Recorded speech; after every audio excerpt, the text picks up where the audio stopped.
Hey there, my name is Miranda. I want to give a huge thanks to Matthias and Maxon for having me speak today for this year's SIGGRAPH. I'm a 3D motion designer here in Denver, Colorado.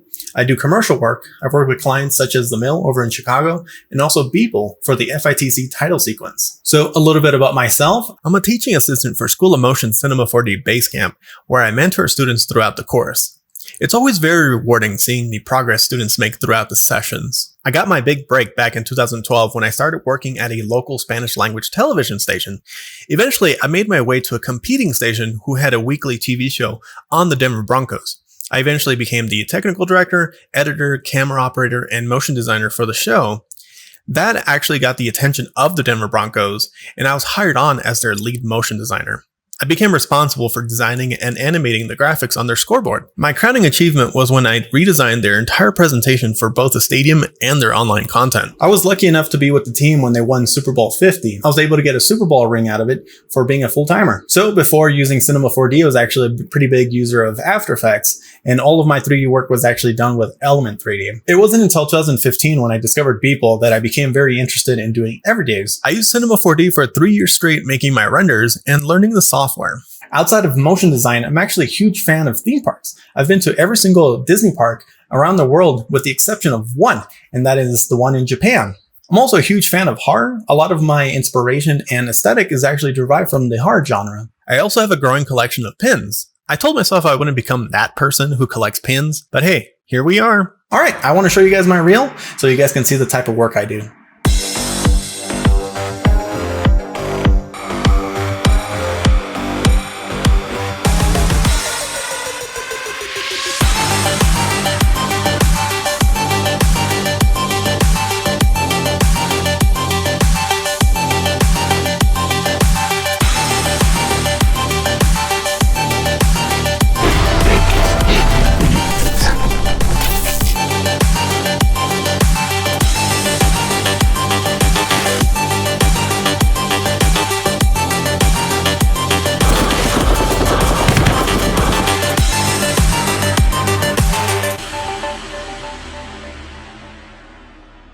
And today I'm going to be breaking down my short film, High Tech, Low Life. It's about a hacker on the run from a cybernetic police force. And I'm going to be breaking down the 3 things that I focus on whenever I work on any personal or client project. And that is camera work, 3D matte painting, and texturing.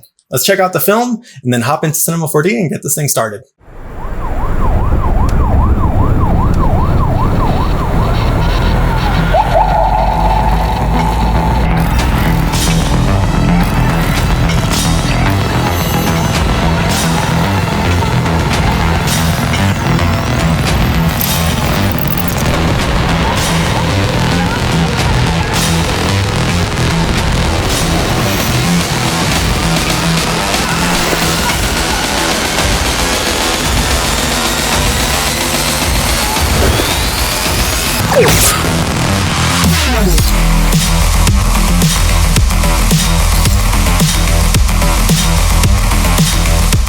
Okay, so I'm going to be breaking down this particular shot, namely the camera work, because inside of Cinema 4D, there's a technique that you can do that will allow you to create a procedural camera system. One where you can just simply change a couple of angles and the system itself will then transition between all the shots while maintaining focus and also giving it a little bit of a handheld look so that it feels a little bit more organic. So let me show you guys what I mean. So I'm inside of Cinema 4D, inside a very simplified version of my project file. As you can see, I have all these layers and a ton of them are turned off. So let's go ahead and check this out. So as you can see, I have the camera move already done. This is the final one that I used inside of the short film. So it goes from the gun to her face to framing the robot. So let's go ahead and get started. Let's go ahead and create a new camera. And let's go ahead and drop it in. Let's hop on in here. And let's go ahead and set up our 3 angles. So let's just make sure our rotation is set to 0 so that there isn't any sort of banking or anything unusual. So I like to use these compositional helpers. So you get to those right here in composition. And so as you can tell, it was already activated. I set my default camera to do that. And so I like to use this for, composition purposes. As you can see, the golden spiral ends on the gun. And also I have the robot on one of my thirds. Cool. So let's go ahead and set that camera up. I'm going to name this guy shot 1. Cool. So I'm just going to go ahead and duplicate this camera. I'm going to pull up and let's go ahead and frame this lady. So something like this. And normally I have something in the background to kind of like balance the scene, but we're just going to pretend it's there. So we're just going to use this third to kind of focus on her. And let's go ahead and name this one shot 2. And now let's go ahead and create our shot 3. And this one is going to be just a very simple kind of frame of both of them. Actually, let's get a little bit farther. Let's go ahead and move past the camera a little bit so that I can get a better angle on this. Cool. All right. So now we have camera 1, camera 2, and camera 3. Okay. So now what we want to do is create a morph camera. So I'm just going to duplicate this one. I'm going to call this one morph. Cool. Let's go ahead and set this guy as our camera, and let's go ahead and drop in a morph tag. So I hit Shift-C to create my commander. And so now let's go ahead and type in, and let's go here to camera morph. And so here you're given 2 options, which is the simple morph or the multi-morph. Since we're using 3 cameras, we're going to need to use the multi-morph. So let's go ahead and drop in shot 1, shot 2, and shot 3 in that order. That way it'll go between all 3 shots. Cool. So you can kind of see where the system should be going. Okay. So now we're going to need to start keyframing this based on certain angles, on certain actions. So here, obviously, we want to start at camera 1. So let's go ahead and put a little keyframe in there. And so, yeah, so like around here, we're going to go ahead and go to 50%, which is our position 2. Let's go ahead and type that in. Cool. So now we have this short move here. Nice. And then we're going to want to, around here is where we want our camera 3 to come in. And so as you can tell, it's not really, we're going to want to finesse it a little bit so that it kind of hangs on certain areas. So let's go here into our curve editor. I like having it already docked, and that way it's a little easier for me to pull it up. So I'm going to drop in my morph tag in here so that we can see its transition.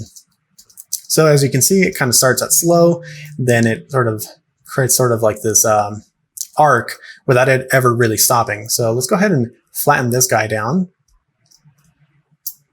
and kind of create like a nice sort of pause before it goes on to the next. And let's go ahead and move this over so that everything's a little bit more equal. So yeah, it starts out, goes up, and then it swings around where the robot. I think it could probably come up a little bit sooner. Cool. And let's go ahead and grab all of them, and then let's go ahead and stretch these guys out so that there's a little bit more of a curve to it, so it kind of snaps a little bit more. Cool. So that's kind of phase 1 of this. I'm going to go ahead and hide all of these other cameras so that we don't see their FOVs. Cool. So now what we need to do is fix this kind of wobbliness that's going on. So if you notice, there's like a lack of focus. The camera sort of just wobbles everywhere, and it's not really focusing on any one thing. It's sort of just trying to get to the next position. And normally what you do is create a target tag, and I could apply that to every single one of these cameras and have them, have their own target. But there's actually a much easier way to do this, which allows you to work with a morph camera. And the way you do that is by creating a motion cam. So let's go ahead and create ourselves a motion camera. And let's go ahead and create a system. I'm just going to go ahead and drop this guy in here. I'm going to delete that little null that it created. And here, what we're going to do, see, it already linked it for me, but normally what you want to do is just drop it in here for the link. And it'll inherit all the camera settings. And essentially, it's an exact duplicate of it.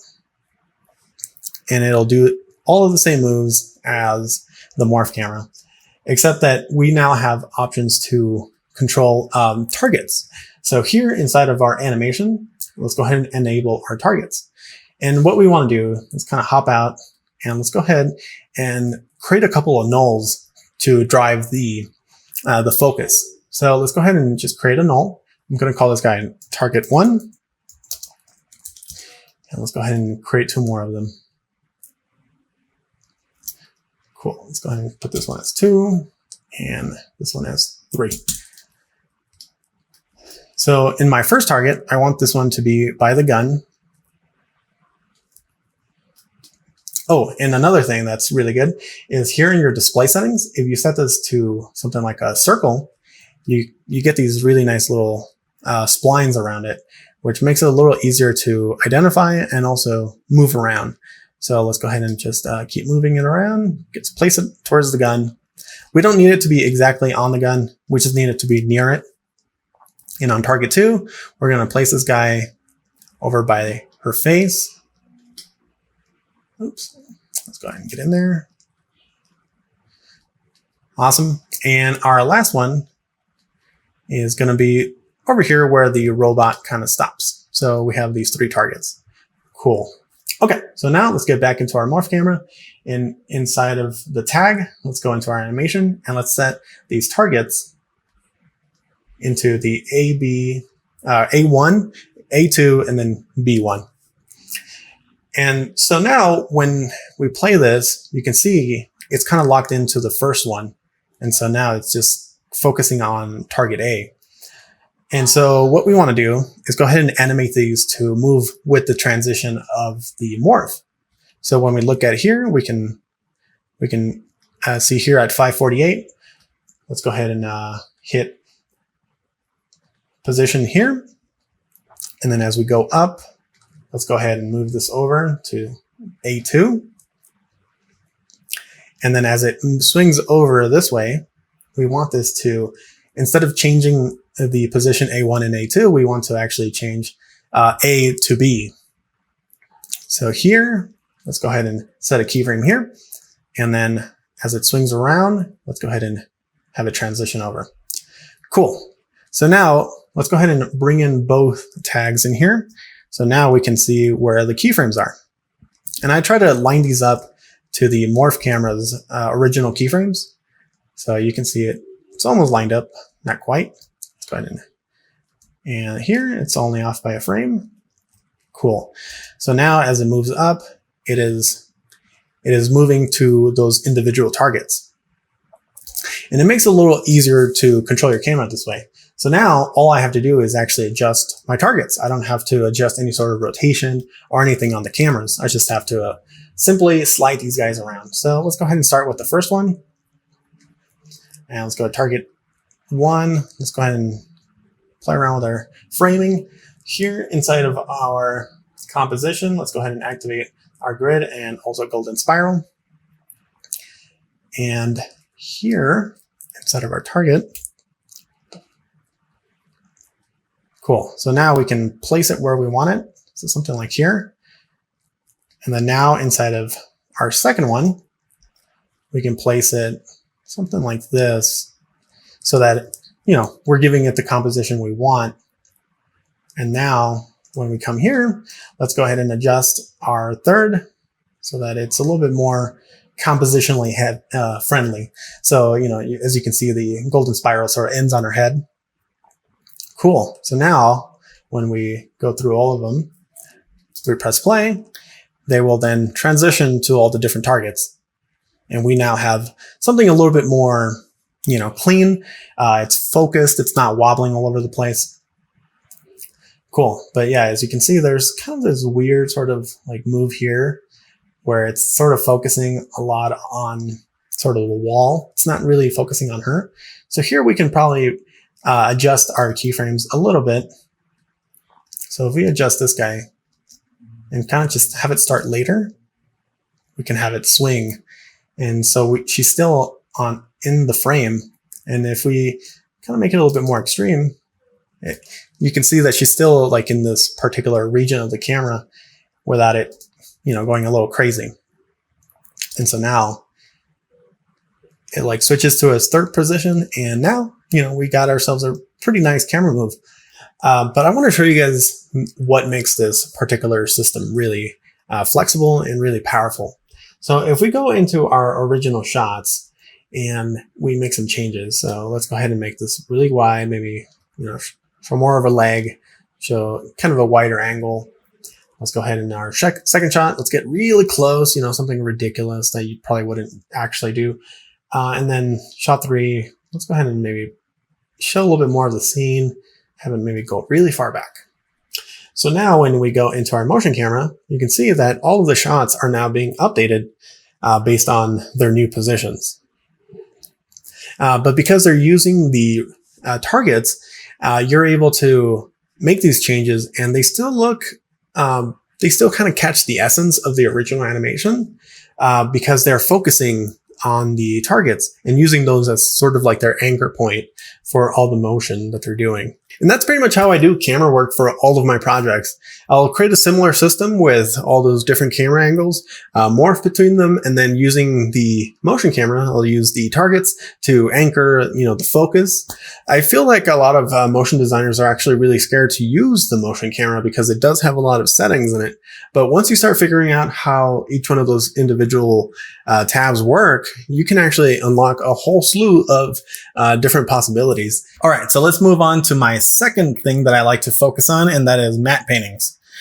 So we're going to be looking at this Cinderella render that I did, which is a pretty simple little shot where it's a person walking up this path, looking up to the Cinderella castle and kind of being in awe of it. And so kind of trying to make it a little bit spooky, but also at the same time try to capture that essence of walking up to the castle the first time you ever see it, especially if you're a kid and kind of like just looking up and just being super amazed by it. But also it's a really good test study for both camera work and also matte paintings because this one uses both, but also it uses the motion camera in a very interesting way.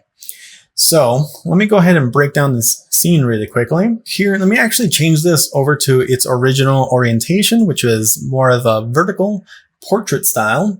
And if we look at the original camera, we can see how it was originally constructed. As you can see, all of the environment is designed to work within the camera angle. And so if we hop out, you can see that there's these gaps between all these like cliff sides. And the reason for that is to create nice parallax, but also when working with like volumes, it's really nice to have some volumes be affecting like the far away ones and not so much the closer ones. And a great way to do that is just to add distance between the two. And by having a camera already set in its position, you can just simply adjust it and you can paint the frame with details. Cool. So let's go ahead and hop back into the horizontal layout and let's look at this camera that I set up. So this is the original shot from the render.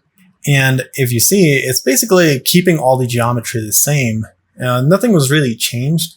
There was a few things that I had to expand. So some of these cliffs over here, because the camera is a little bit more to the left, it actually got to see where it was kind of cut off. So I just added more of these mountains over here. Same thing over to the right side. There was a little gap that you can see. So I just added even more. I just expanded the frame. All right, so let's go ahead and create ourselves a motion camera. All right, so right away, it'll create the camera, a target, and a spline. So I already have a target and also a spline that I'm going to be using. So I'm going to go ahead and delete these two. The spline that I'm going to be using is actually the spline that creates this path. So as you can see, there's a little sweep down here. So let's go ahead and click this guy, scroll to first active. And as you can see, there's a path, a spline instance. So let's go ahead and find this guy by clicking here and selecting element. As you can see, it's all the way down here, path spline. Very similar to how a line to spline works. You can also do that for the camera. So let's go ahead and change this guy over here in animation. And here in our spline, let's go ahead and drop in our path spline. And as you can see, our camera changes to that position.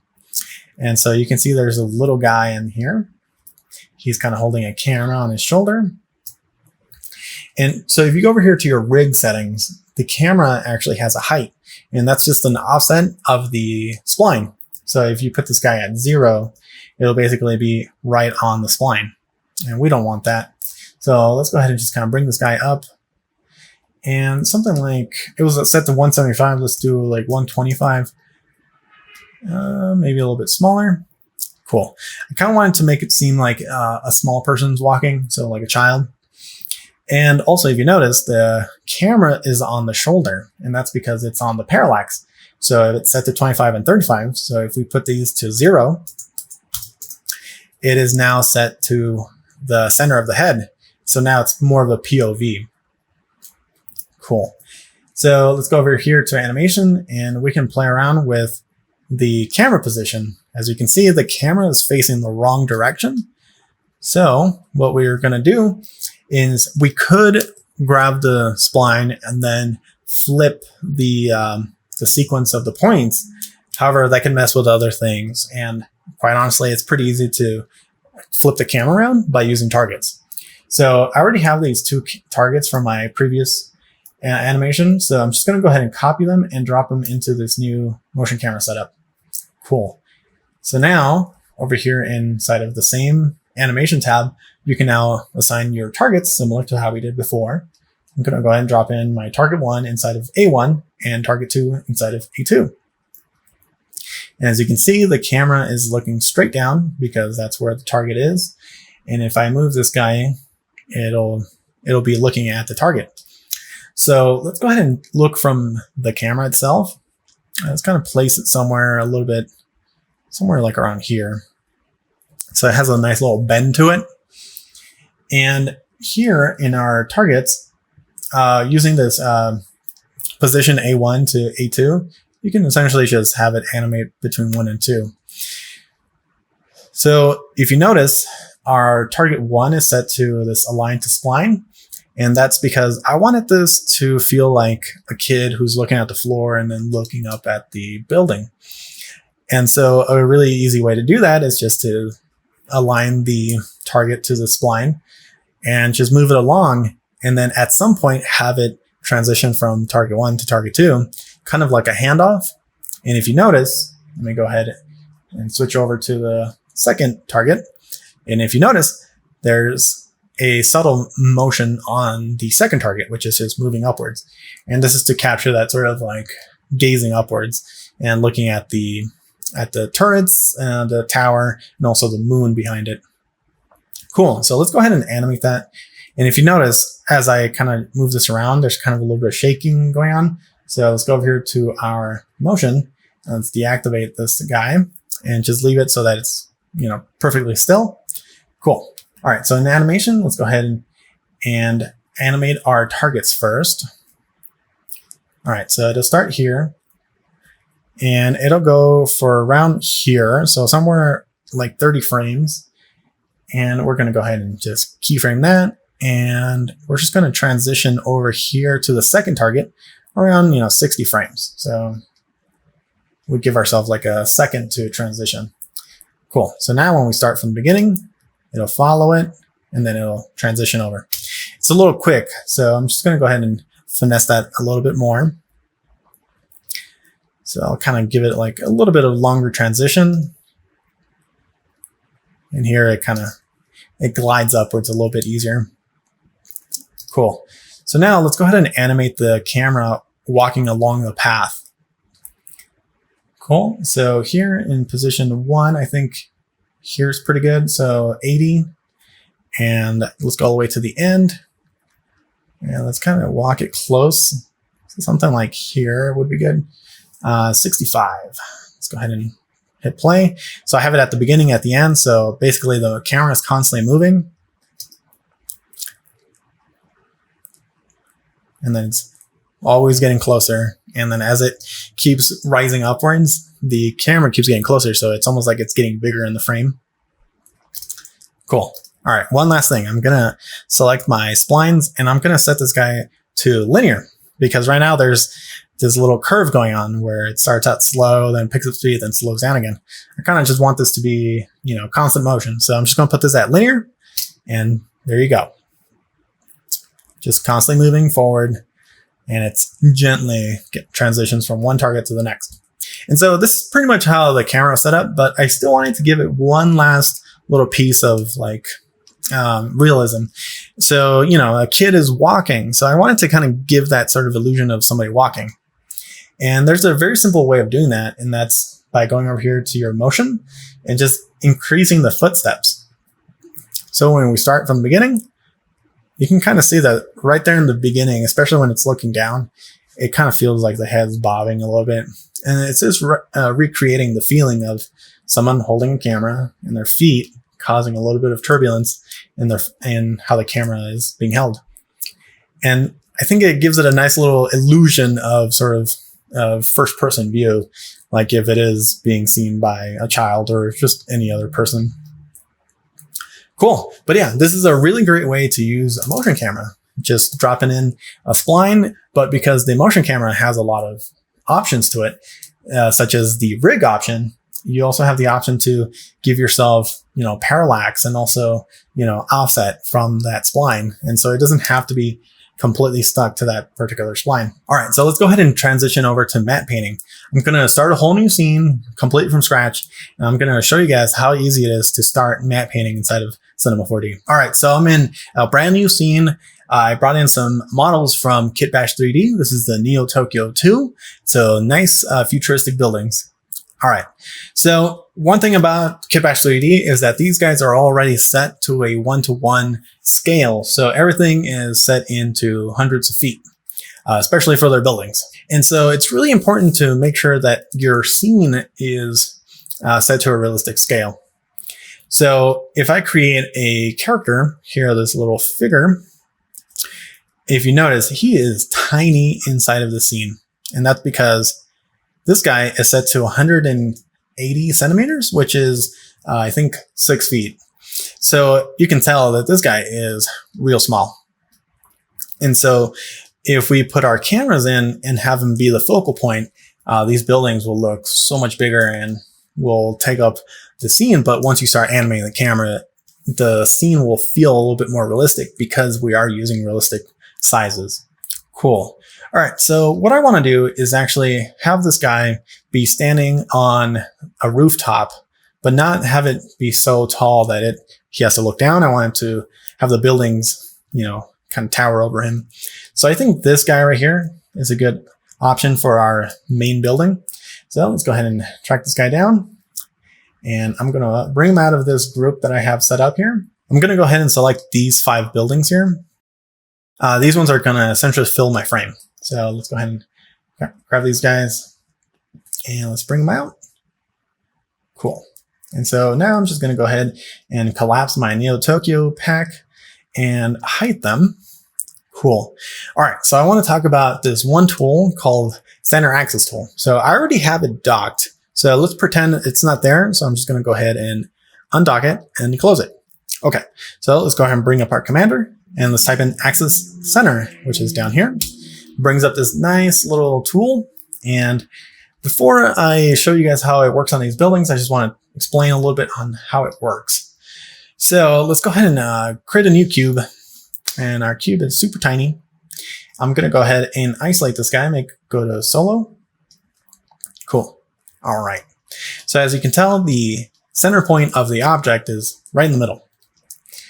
And so if I turn this guy into polygons, I can now change the anchor point of this guy. So if I want to have it all the way at the bottom, I can do -100. And so now it brings it all the way down to the bottom. And if I want to bring it all the way up, do positive.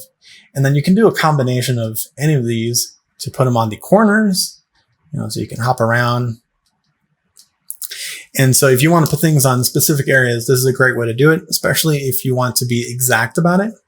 So instead of, just hitting L and then trying to eyeball it, this is a great way to just do it really quickly and almost automated. A thing that you're probably going to find yourself struggling with is things inside of null objects. So let's go ahead and create ourselves a null, and let's go ahead and put the cube inside of there. I'm going to go ahead and set these guys to 0 all the way across. Cool. And so now I'm going to hit execute and put it right in the middle. I'm going to go ahead and create a few copies. So if I want my null to be in the center of all 3 of these cubes, if I click on the null and then hit execute, it's not going to move. And because the null itself doesn't actually have a bounding box, it's essentially just like a 1 point in space. And so there isn't really an XYZ to it. Whereas a cube actually does have a bounding area around it. So what you want to do to include the object is to do this right here, where it says include children and use all objects. And so now the null will take on the bounding box of all three of these objects. So now if I hit execute, it will actually place it in the exact middle of these three objects. Cool. So this is really helpful for the buildings because these buildings actually are all inside of groups and there's a ton of objects inside of them. So let's go ahead and get rid of this null group and let's go ahead and turn off our solo. Let's go ahead and change the anchor points of these buildings so that it's all the way at the bottom so that if I scale them, they scale from the bottom, but not from the middle. Also, if you want to know how to dock this thing, all you have to do is click on this part right here, the little hamburger. And as you kind of move it around, you can see this line up here. So it'll just dock to wherever you leave it. I have it down here with all this, with my materials and my layers. So here in the middle, it's a great place to put it because I use it pretty regularly. Cool. So here in our first group, actually, let's find our main building, which is this guy. As you can see, the anchor point's a little bit off. So let's go ahead and make sure it's set to negative 100 on the Y and 0 on the other two. That way it's right in the middle. So let's go ahead and hit execute. And as you can see, it is now in the center at the bottom. And so now if I try to scale it, it'll scale from the bottom. So that's really helpful, especially if you're putting buildings inside of cloners. I'm also going to put this guy in the center of the scene by hitting PSR, reset PSR. And I'm going to move my figure all the way up top and place him on the rooftop. I'm going to put him on this edge over here. Let's bring him down a little bit. Cool. Let's go ahead and rotate him. All right, so our camera is going to be something like this. Actually, let's drop them a little bit more. And let's go ahead and create ourselves a camera. So let's go ahead and drop in our camera into our correct folder. And same thing with our character inside of Geo.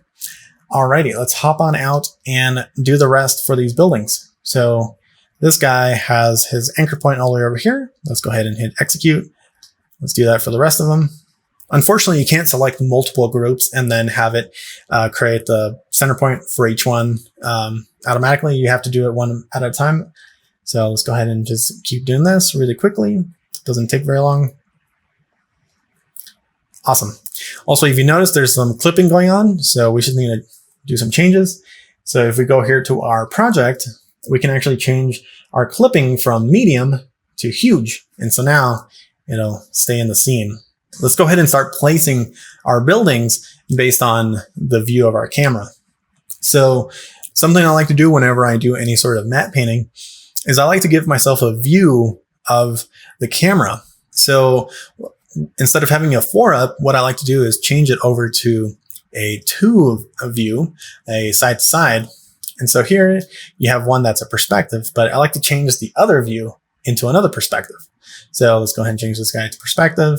So now you can see it's kind of set to a wireframe mode. So let's go ahead and change this guy over something like a route shading. Cool.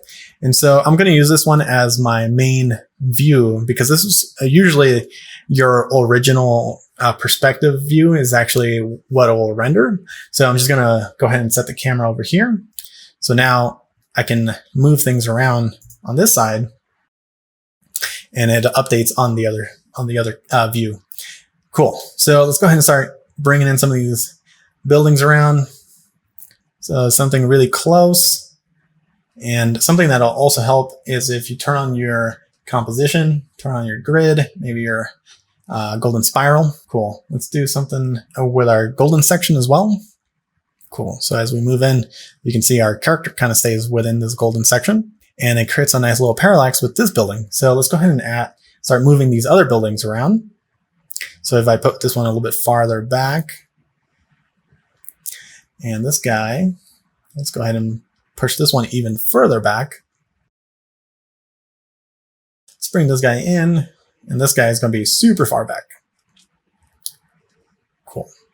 And this guy is just gonna kind of anchor our right side of the screen a little bit. Let's put him around here. Cool. All right, so when we move the camera, you can see there's a little bit of parallax, but a nice way to like cheat it is if you grab the buildings all the way in the back, you can like scale them up really big and push them further back. And so now it creates a much greater sense of scale and also parallax. So all these ones up close, they'll move a lot, but this one back here, it's almost like he's dominant in the scene, you know? And so if we do a couple more, let's go ahead and do maybe a twin tower sort of situation where we got two identical buildings next to each other. Maybe one's a little bit bigger and a little bit further back. So when we look at this particular camera move, it's, it feels a little bit more realistic because we are using these, real life scales. And since we're just essentially moving a camera through a realistic scale, if you were to go onto the rooftop of a building in New York and all the buildings around you are super big and you do a similar camera move, it'll look pretty much the same. But what's really great is that since the camera, we know what the FOV is, all you have to do is paint the details in. And so if you want to include more buildings, have some more over here, or even do a crazier camera move where instead of it just pushing forward like this, you want it to, be like some sort of, transformer shot where it's, showing the building. You can add more buildings here to fill in those little gaps. And it gives it a little bit more of a realistic sort of parallax to it. All right, so whenever you look at the short film and you see all the different camera angles, just know that every camera angle, I treated it as a matte painting. And I detailed it only as necessary as I needed it to. So anytime the camera sees something, I may just try to pack in as much details as I can. Okay, so now that our cameras are set up and we also know the basics of creating matte paintings, and we filled up our FOV with really nice, depth. We have cool compositions with buildings and with an environment. Let's start looking at how to create some of these glowing effects. So I think something that I really enjoyed while using Redshift is how to create these glows coming from the lights. And this could probably be done inside of After Effects using some fancy glow plugin. Something that I really like to use is the Redshift environment and using the volume contribution from the lights to create a nice glow to it. It's a lot more natural, but also by adding textures and playing around with the spread of the light, you can actually create really unique looking effects within the volume. And so you can actually create stuff like lasers and also projectors that are seen going through the air. So let me show you guys how this works. Okay, so here we are inside of this abbreviated alley. And so I have one of my advertisements here loaded up. I have it set as a texture that is set to emission, but I also have a light that has the same texture inside of it. And so here we have this guy. And so it's best to use area lights in this particular case. And so here we have our spread. It's set to 50, but if we look at the floor, you'll see that when it's really high up, it's very scattered. It's kind of like it's creating, you're essentially controlling the degrees. So right here, it's 180, but then as you bring it down, it starts to sharpen more. And so as you can see, it's sharpening the spread. But something that's really interesting is that once you activate your Redshift environment, and you also have to set your light here inside of volume and to contribute to the volume. And so it starts to give it that nice glow. But then as you play with the spread, if you bring it down really low, it creates these really cool looking beams of light. And then if you look across on this wall, you can almost see like a projector look of it. And if you keep bringing it down, it's almost like it's projecting, and it actually is projecting. And so if you have a character in the middle of it, so let's go ahead and bring in our figurine. Let's make them a little bit bigger. You can see that it wraps the light around them pretty nicely, and it creates a nice projector look.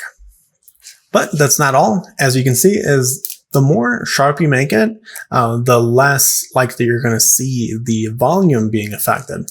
So if you go here into your in your decay type, instead of it being inverse square, and set it to something like none, you can see that it actually creates more of a solid block. But let's go ahead and change it to something like linear. And here you can actually control how far the volume is going to be affected. So here it's 140. Let's crank it up a little bit more. And you can see that, yeah, around 350 is essentially where it'll affect the volume. So, and then inside of here, you can start playing around with the contribution, bring it down super low, maybe even lower. And so now you have this really cool looking, like psychedelic almost looking effect of that particular image kind of being spread out inside of a volume. And so doing stuff like that was part of how I was able to give it that nice glow look. That particular thing was mostly for lighting up the face of the protagonist. As you can see here, when you look at her face, you can see that there's like lights kind of flashing on her face. And that was done by controlling the spread. So let's go ahead and let's bring it back to inverse square. And also let's go ahead and scale this guy up so that it's a little bit more glowy rather than, projector. And let's go ahead and add a little bit more contribution to the scene so we can get a nice little glow going. Something that I like to do as well, this is more for compositing, is that here inside of my light group, I have these different light groups. So here I'm going to create a new one. This one I'm going to call, add a 1. And then on our second light, I'm going to create another group. This one's going to be add O2. So let's go ahead and activate both. You can't really see the second one, so I'm going to go ahead here to general, and down here in visible, I'm going to click that guy on so we can see it. It's a little blown out, and that's kind of why I use plane. So I'm actually going to just go ahead and drag this guy over and just match it as best I can. And so now when we look at our AOVs, we can go over here and set volume lighting. And here it asks you, do you want to do which light groups do you want? So I'm going to go ahead and activate these two and deactivate the adverts. So now that the lights are separate into their own light groups and you assign them into the volumes, they will actually be rendered individually here inside of your AOV viewer. And so as you can see, each light now has their own contribution layer. And so when you're working in your composite inside of After Effects or Fusion, what have you, you can now control the mix of these volumes working together. Because if you have a single layer that has all the lights going, your color grading might actually be blown out by having all of them together. And so to have that sort of extra layer of control, having each one individualized is your best friend in that particular case. And it just gives you a whole ton of flexibility and control over your scene. But also, it doesn't end with area lights. You can actually do some really cool things with the spotlight. So let me go ahead and deactivate these lights and also these planes. And let's go ahead and open this guy. And let's go ahead and press play. And so as you can see, there's a texture on the spotlight, which is creating these nice little rings. And so if I go into my spotlight and then go inside of the volume and start increasing this guy, you can see that the volume now has all these different layers to it. So it has like this inner cone and all these other ones, and that's being driven by a texture. And this is kind of like using an IES light profile, but just essentially using a texture. And because you're driving that in there, it kind of just messes with the volume. And I don't know, I think it's a really cool technique, and it gives it a really nice look, especially when you look over here where the light's hitting. It gives it an extra layer of manipulating the volume here by creating these shadows. And so it's a really nice natural way of creating glows, which doesn't rely on any sort of post-processing effects. It's all done within the volume. And because you can actually see it as its own object, you can see all these like really nice details that you can't really get otherwise. Okay, so last thing that I want to cover. So we already covered the lights, we covered matte painting, and also how to do like these really nice glows. There's another thing that I want to talk about, and that's creating surface imperfections on your objects. So in this particular case, I bought a couple of models or even downloaded it for free off of Sketchfab. And those already come UV unwrapped. They're modeled pretty nicely. And they also come with textures. And what's really great about having those objects is that you can run them through Substance Painter and give them that extra level of personalization that you don't necessarily get from just having a pre-built asset. So if you're learning Substance and you don't have models to paint, I would highly recommend just going online to Sketchfab or anything that supplies UV unwrapped models and running them through Substance. And then customizing them, adding decals, trying to make them look as unique as possible. It will get you more familiar with the software, and also it'll make your models look a lot better. Okay, so as you can see, we are inside of Substance Painter, and I have my gun model loaded up and ready to be painted on. So I created a layer that I call my base. And that's where I put in all my texture maps that I received from the provider of the model. So as you can see, I have my base color, I have my roughness, my metallic, all that stuff loaded into the appropriate channels. And so what I want to do is go in here and customize it, make it look a little bit more, worn, a little bit more, realistic, because I'm going to be having the camera really close to it and having something. I just don't feel like this has the fidelity to be up close. So let's go ahead and do something that's pretty simple, and that's creating nice little roughness effects on the metal so that it looks like, fingerprints and stuff like that, just general imperfections. So something I like to do is create a fill layer. I'm going to call this one Imperfections. And here by default, it'll create a color. It'll put in all this information here inside of your channels. But really, all we really want to adjust is our roughness and also our metal. So let's go ahead and activate those two. And as you can see right away, there's kind of a nice layer of shine. So if we deactivate it, it kind of goes in and out. But the biggest influence is on complete metals. So like on chrome, as you can see, there's kind of a chromy little bit right here. And then as you increase it, it'll kind of dull it. And that's because it's adding roughness. So let's go ahead and add ourselves a black mask. So here, and let's go ahead and find ourselves something just like a very normal looking brush. And here we can then start painting. And as you can see, it affects the layer. So if we create something like a fingerprint, we can then stamp these fingerprints in. And then if we get up close, you can see that these fingerprints are being stamped in. And so it looks a lot better when you're on a chrome object. And so you can kind of see them. But what's really nice about using a fill layer is that you still have the ability to adjust it even after it's painted. So I can turn down the roughness, as you can see, but I can also turn up the metallicness. So if I want it to be kind of shiny, but also kind of rough, you have that. And so here you won't really see it, but it's really when the light kind of shines over it that it gives it that nice look of imperfections. So if we apply this to the entire object, so let's go ahead and clear this mask. And if we do something where around the edges, it's not, but everything else kind of has a nice imperfection to it. Let's go ahead and bring in a texture of fingerprints. So you already have some already built in. So if we go here into our grunge and inside of our fill layer, if we drop it inside of our roughness, it'll apply it right away. But because our mask is on, I'm just going to go ahead and deactivate it. But if you rotate the camera around, you can see that there's now separate areas where they're shinier and other areas where they're not.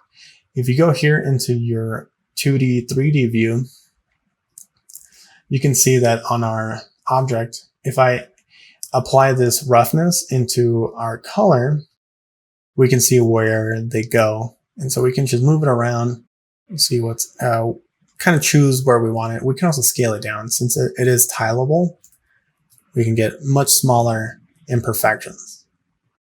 Cool. So now I'm just going to go ahead and deactivate the color and just leave the imperfections. Cool. So now we have that, but I want to be able to isolate them. So let's go ahead and activate our mask. Let's go ahead and toggle it.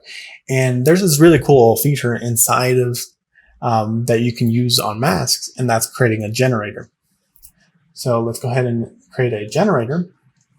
And then on our generator, we can actually create all sorts of really cool effects. So we can do like a curvature, which will then isolate things to the edges of the model. But one that I really like is this one called Metal Edge Wear. And so we can't really see it. So we're going to change over to our mask. And so now we can actually see that there's all this information going on. And if we play around with our Metal Edge Wear, we can actually turn down the roughness. We can also invert it so that we can isolate it to sort of the flat areas instead of the curvy areas. And so now when we go back into our material mode, which is by hitting M, you can now see that there's these nice little imperfections going on. So yeah, so you have this nice little shine to it. And right away, you can see that just making that small change can give it a little bit more life, a little bit more personality. But on top of that, we can also paint in some really nice details. So if we create ourselves another layer, just a normal layer, we can just do color. So if you hold on Alt and then click, you can now paint and add color to it. But if we find something like, let's add some sort of decal. So let's go ahead and look at our alphas. And here you have all sorts of alphas that are pre-built and just built in, which is really nice. So let's find something kind of cool. Maybe like this handprint can be really cool. Let's go ahead and bring it up. And let's say we want it black. Let's go ahead and just darken it up. And as you can see, it'll just stamp it on. Maybe we want to do a different color, something a little bit brighter that kind of pops from the item. So as you can see, we can do these really cool looking effects. And that's essentially how I did the skulls. There's another thing that I'm a huge fan of, and that's using these things called filters, which allow you to apply these really cool effects that kind of mess with everything underneath it. So if you drop in something like a rust, you can put like nice rust around these sort of like crevice areas. And if you increase it, give it a little bit more. Here it's like, ridiculous, but if we kind of bring it back, you can see how it can affect the entire object. And so maybe this is something you want to do. Maybe you're doing a post-apocalyptic sort of short film and you have these like really rusted objects. This is a great way to, generate that in scale, And by continuing this process of adding layers of imperfections, by playing around with the curvature of the roughness and all that good stuff, you eventually can come to something like this, which is a little bit shinier, has a little bit more imperfections, has these nice little decals painted in, has nice little like logos and all that good stuff. All right, so those are the 3 things that I focus on whenever I work on any project. I do the camera work, try to get that locked in. And once I have all the camera angles that I want, I then start going into the matte painting phase where I try to pack as much detail in, use realistic scales so that all of my camera moves feel a little bit more grounded in reality. And then once I have all of that set up, I like to then grab all my hero objects and give them a nice little paint job so that they look as detailed and as realistic, and also try to have them fit the aesthetic of the overall film even more. All right, well, that was my presentation. Thank you so much for checking it out. Again, I want to give a huge thanks to Matthias and Maxon for bringing me on. And if you guys are interested in learning more about my work, I'm under Luis Miranda 4D at Instagram. And if you guys want to check out my website, it's luis-miranda.com. And if you like how I teach, I actually have a YouTube channel where I post tutorials. So I've been Luis Miranda, and this has been my SIGGRAPH presentation. I'll catch you guys around.